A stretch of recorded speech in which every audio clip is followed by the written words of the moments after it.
I'm the Celtic Cricket. Today, I'm going to briefly go over some quick and easy divination skills. You can do these at home, share them with friends, and this is stuff that you can find right around your house. Today, I'm going to do a simple stone cast.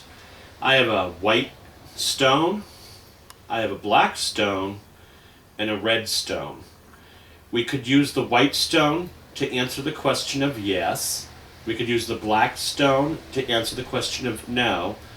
And we could use the red stone as the deciding stone. You could simply shake them and ask or think about your question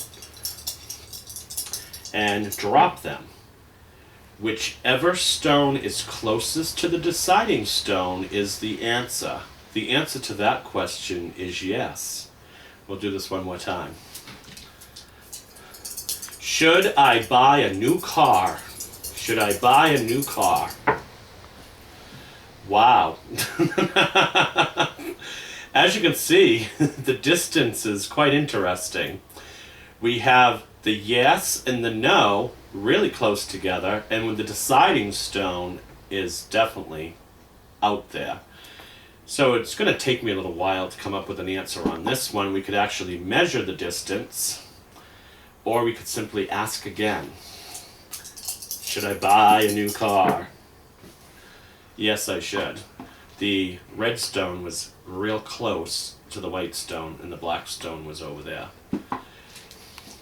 You can also, besides doing yes and no questions, you could also ask yourself things to focus on, and you could do a more in-depth reading with the stones. So, we have to predetermine what the stones are, and these are just suggestions. The black stone could be protection and common sense and moving slowly. The red stone could be energy and fire and get moving on this idea right away. So this could be slow down, this could be fast. The white stone could be consult a higher power, or it could simply be yes, yes, yes, no time frame. The moonstone could be psychic ability, or perhaps find the answer in your dreams.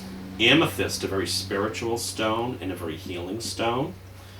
We also have a piece of carnelian, which is a stone of attraction, and a piece of labradorite, which is the magician's stone. Everything is possible.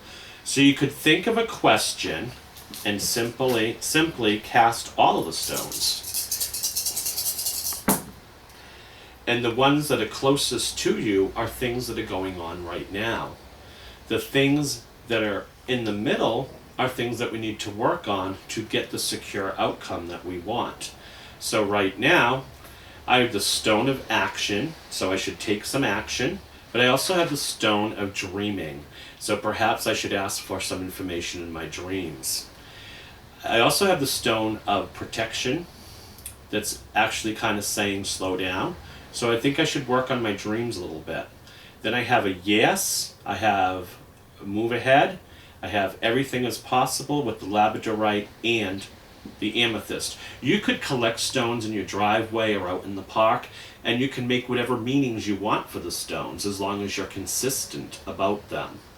So I could also ask myself, what should I work on? What's the biggest obstacle in my life right now, and what should I be working on? So whatever stone is closest to me is what I should be working on. And I have 3 of them that are closest to me.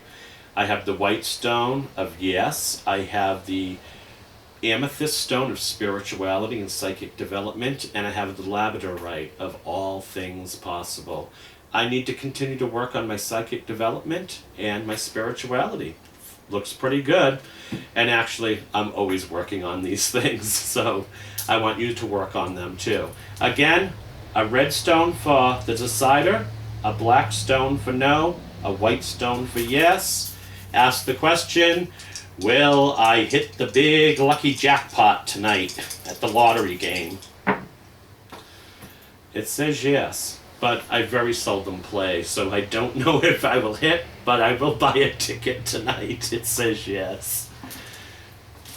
Also, when you're not using your stones, you can keep them in a pouch or sacred bag, and you can also put them in there.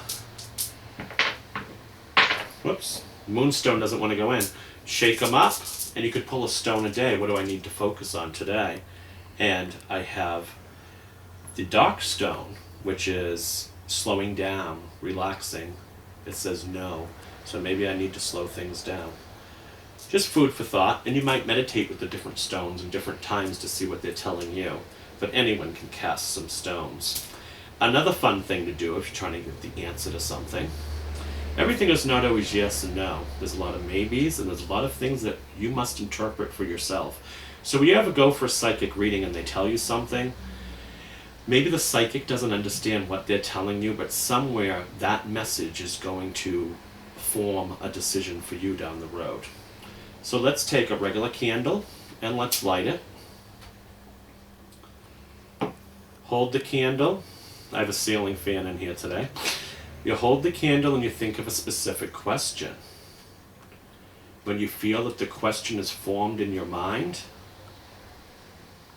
get ready and let the wax of the candle drip in to the bowl of water.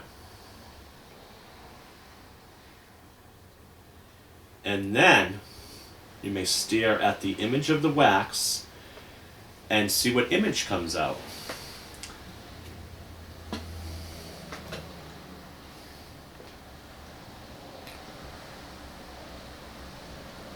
I see a tree.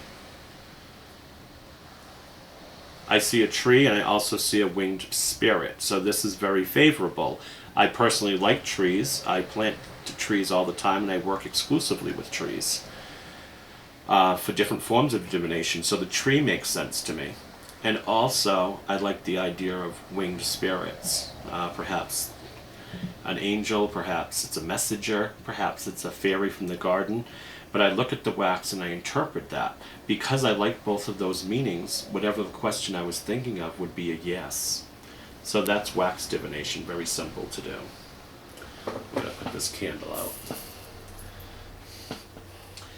Also, another thing you could do with regular tarot decks, if you just need to find an answer or something to focus on, you could give the cards a quick shuffle and it will be very cut and dry, yes or no. So, I have the Ace of Cups. Positive, yes. The Eight of Swords, it's kind of stuck, it's kind of negative. I would view that as a no.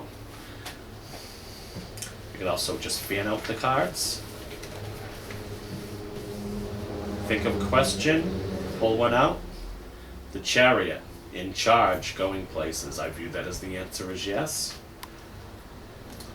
The Six of Pentacles, balance. That's a maybe.